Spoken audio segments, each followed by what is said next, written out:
Dogodovštine iz vilinskog kraja sad ispričati valja. Djeco, poslušajmo priču za laku noć. Svakog dana pričica jedna za laku noć, da djeca mirno snivat mogu poći. Čitavanje Ana Bilić Udovičić.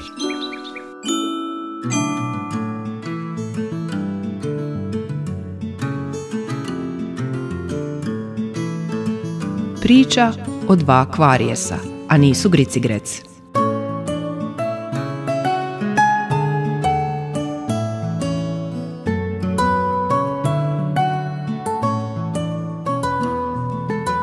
Živjela dva brata kvarijesa, tik jedan do drugog na dječjim zubićima. Ako ste pomislili da je riječ o nekoj zabuni i da mora da se radi o karijesu ili ti karijesima, u našoj priči nije tako. Oni su bili pravi pravcati kvarijesi, upravo zato jer su kvarili zube i to one dječje. Stoga im je ime kvarijes sasvim dobro odgovaralo.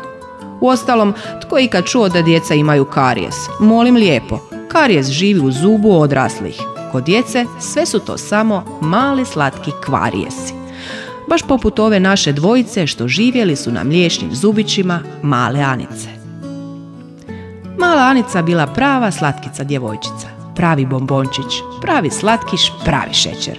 Koliko god je drugima bila slatka i draga ona, toliko je njoj bio sladak i drag šećer. Toliko je voljela bombone, lizalice, sladolede, čokolade, praline, tortice, kolače, napolitanke, krokante i marcipane, ušećerene jabuke, orahe, bademe, ma sve. Mama je stalno upozoravala kako ne može tako dovijeka, ali Anica je nikad nije poslušala. I mama je kao obično imala pravo.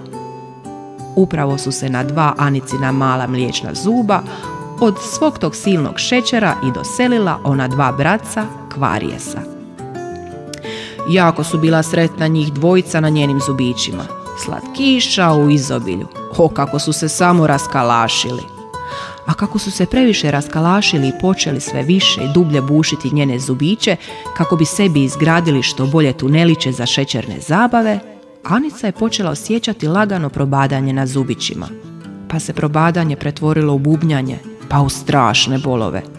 Više nije mogla izdržati od bolova, to jest od zabave koju su sa šećerom organizirala na njenim zubićima ona dvojica braće kvarijesa. I mama je odvede kod zubara. Zubar je znao, nema spasa. Riječ je o dva mliječna zubića koje treba hitno izvaditi. Anica se nije prepala. Htjela je samo da ta strašna bol prestane. Zubar učini što zubari čine.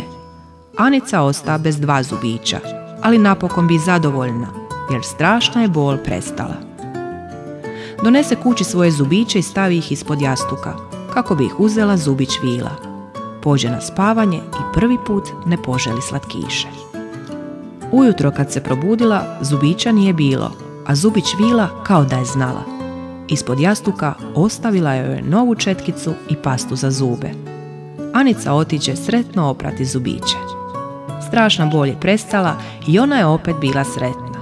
Ostala je ista onakva slatkica kao i kad je jela same slatkiše. Ali nakon posjeta zubaru odluči poslušati mamu. Tek sad je otkrila kako se prava slatkoća krije u prepunom tanjuru povrća i voća.